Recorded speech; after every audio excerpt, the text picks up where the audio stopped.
Christian says that you've got some special thing planned. Yeah, it's like a crazy 9-day festival. It only happens every 90 years.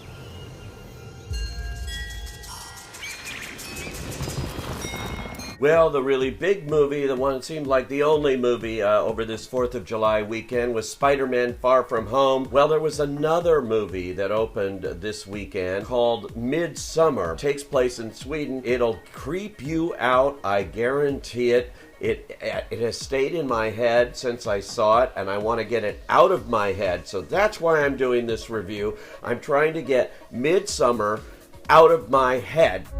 I was so very sorry to hear about what happened. I'm sorry.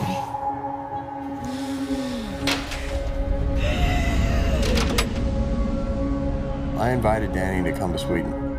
You know what she's been going? This guy named Christian, he's in a failing relationship now with his longtime girlfriend, Danny, played by Florence Pugh. Now, Christian is played by the Irish actor Jack Reynor. They are sort of falling apart, but tragedy hits Danny, and she reluctantly decides to go along on this once-in-a-lifetime trip to Sweden for this Midsummer festival at the family, so-called family, of a young man that they meet named Pele, and he invites them there, and so they go with their friends. She goes along, and this turns into something quite different than what they might have expected. But nevertheless, they seem game for anything that goes. When they get there, they see this community of people. They all dress alike in these white dresses and other white outfits. It all seems very festive, however, and it's very light. This is not a typical horror movie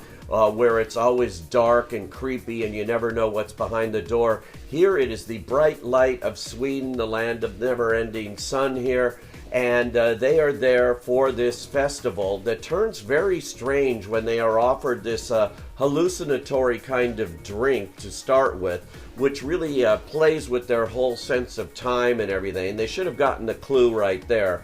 They do get clues all along as weird stuff happens in this movie, which is 2 hours and 27 minutes. It is almost 2.5 hours, and it really takes its time to lay it out. So, you know, the scares don't come like a typical horror movie. If you're looking for that kind of movie, this probably isn't yours. It's more of an arty film than that. Christian and Danny and their friends, they see this ritual take place here, and suddenly this is revealed as a pagan cult of sorts. And how do you deal with this? Well, things get worse. Even though it seems on the surface they're all very light, they're always making food, they're inviting these people to participate in the activities of the community here, they're having the election of the May Queen. What could be better? Oh my God, what could be worse? Tomorrow's a big day. Is it scary? What is it? It has special properties. What am I going through? We just need to acclimate. I don't want to acclimate, I want to go. Absolutely not. What's happening? This comes from writer-director Ari Aster. He did Hereditary last year. That was scary as it was too. And he is obviously a master of the horror genre, even at this early stage in his career. A very effective director. He knows exactly what he's doing.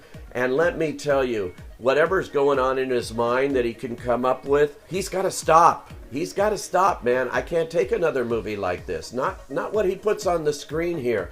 It is sick, and it is definitely sick. And if you're this type of person that does not like this kind of film, well, you figured out right now you're not going near Midsommar. No way. But if you're looking for a movie that is kind of like something different, original, not a ripoff of anything else, and takes a different approach than what you've seen before in this kind of movie, then maybe you want to check this out. If you're looking to be really disturbed, if you're looking to be really effed up by a movie, if you're looking for a nightmare in plain light, then Midsommar is the movie for you, and I say go. For everyone else, no way. Stay away.